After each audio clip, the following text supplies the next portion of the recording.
Men will always have it harder than women.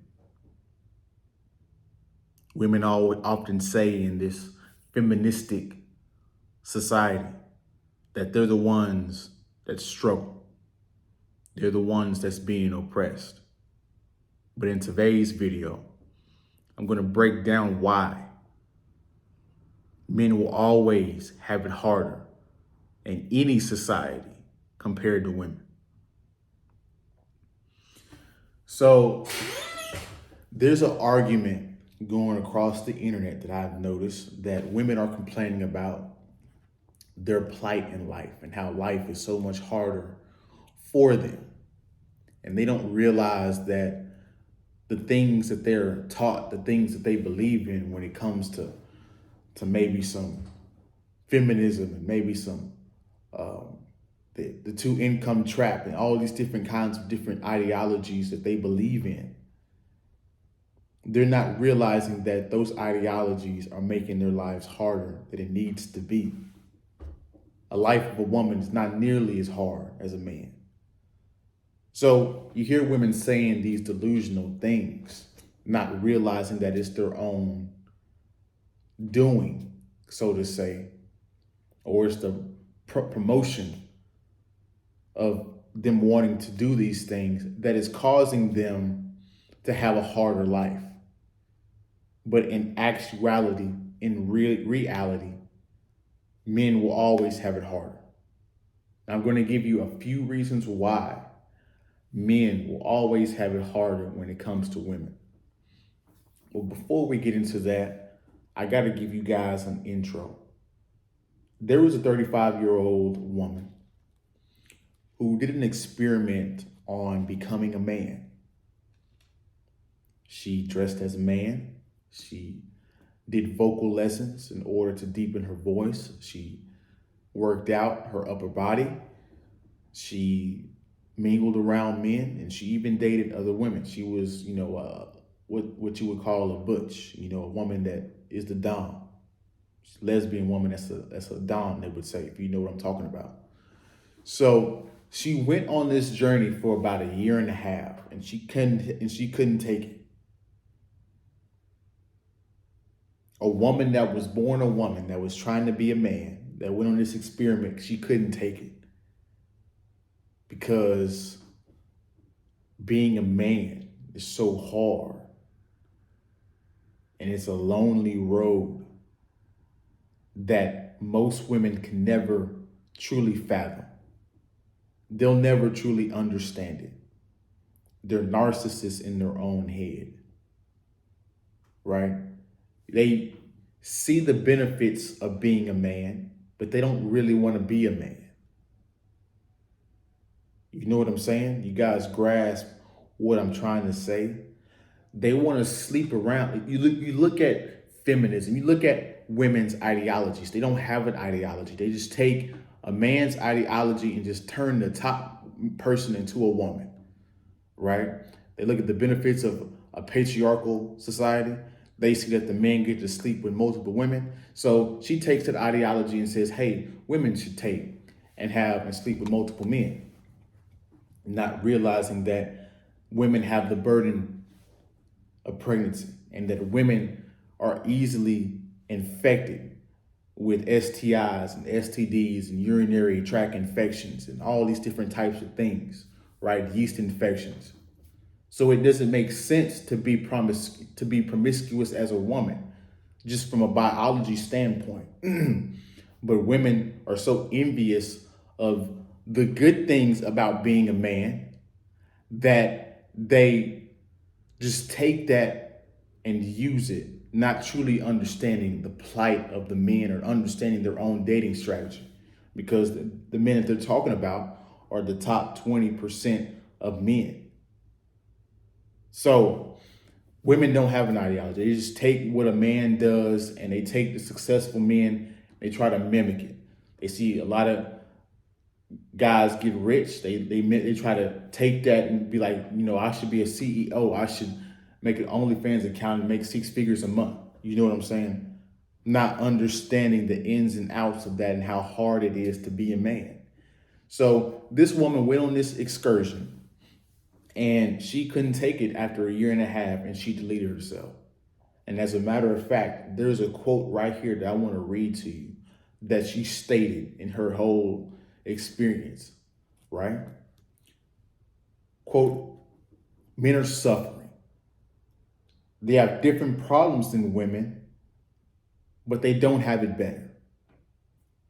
They need our sympathy. They need our love. And they need each other more than anything else.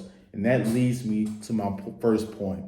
She's starting to realize that as a man, you are truly alone. You have the burden of work. You have the burden of providing an environment, not only for yourself, but for your family. That's something that women can never really truly understand the pressure of doing, right? And if you're a woman that does understand that, or that has been through that traumatic experience, that is highly stressful for a woman. At least for men, we have the temperament and we have the wherewithal to withstand the hard times. This is why when women get in trouble, they go find a man. But as a man, when you get in trouble, you can only run to yourself. I was watching 50 Cent. He had a very real interview. He's like, man, let me slow down. If you understand 50 Cent's family situation as a young child, teenage child, you realize he didn't have any family. His mother passed away, his father passed away. He's raised by his grandparents, and his grandparents kind of neglected him a little bit. So he figured out at a young age that he couldn't go run to anybody. In the interview, he clearly states, man, when I get my heart broke, who am I run to? Run and get me? Ain't nobody to go to. So as a man, you have to come to grips that you have to figure things out by yourself, especially if you don't have a good support system, if you don't have good men around you, good friends. There's going to be a period of life, a period of time where you have to get your gall together in order to figure out the problems, in order to fix your situation. And it's a very lonely and daunting task, right? And a lot of you guys have families, and I know you guys see this when it comes to your children and your women. They're completely oblivious to your problems because you make it look so easy.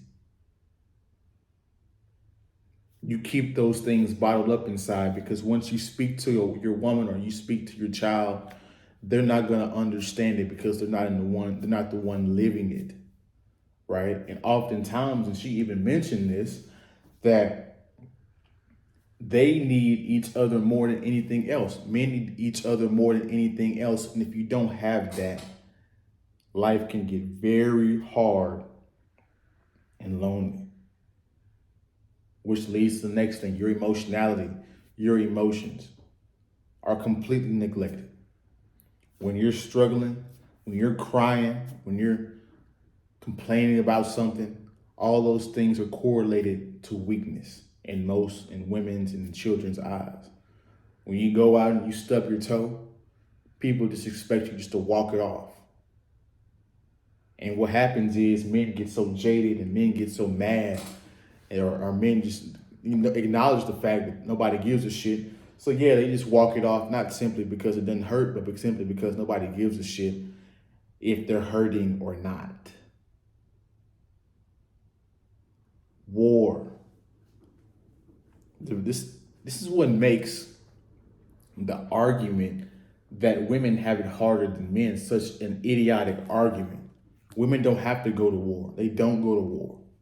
They're the spoils of war, but they don't have to go to war. They don't have the burden of protecting. They don't have to go and out in the war. And just think about all the horrific wars that were fought as men. You look at World War I, one of the most deadliest wars. where if you got up out of a trench to attack the opposite enemy, you were almost certain to get hit with a bullet. You have nuclear warfare. You have all the Romans and the 300 Spartans in the Battle of Thermopylae, and all these different things that correlate to men getting into battle, risk, and committing the ultimate sacrifice, which is ultimately your life for what you believe in, what you stand for. Women have none of those things. If a woman wants her life to be easier, she go gets a man. If a man wants his life to be easier, he has to go out and work for it and be disciplined and does what it takes and stay up long hours and sacrifice and all those different types of things in order to get the success that he's looking for. If you're a man and you take care of your business and you lead a good life, you can pass that easier life down to your children and to your male children so they don't have to struggle as much as you did. But you got women running around on the internet talking this idiotic stuff, talking about the fact that they have it harder than men. It's completely and utterly disgusting, and it's disrespectful, if you really think about it, to think that your life is harder than a man. Not saying that it's easy being a woman, but it's harder being a man. You're the leader, which means what? Everything starts and ends with you. If you don't do what you're supposed to do, you're going to get blamed for it, right? And this video is going on long enough, but I just wanted to drop this knowledge on you guys. Don't get caught up in this stupid, idiotic arguments that these feminists and that these different woman groups are talking about, because it's completely idiotic and it's not reality. Sometimes I feel like we're so detached from reality that as humans, it's sickening. The phone, just the invention of the phone has taken humans away from society, taken human psychology and perception from reality so far away that they come with idiotic delusional sayings and things like this. But that's my video. You guys like, comment, subscribe, share the video if you like the video, and I'll see you guys in the next one. You guys have a good day, good week. Peace.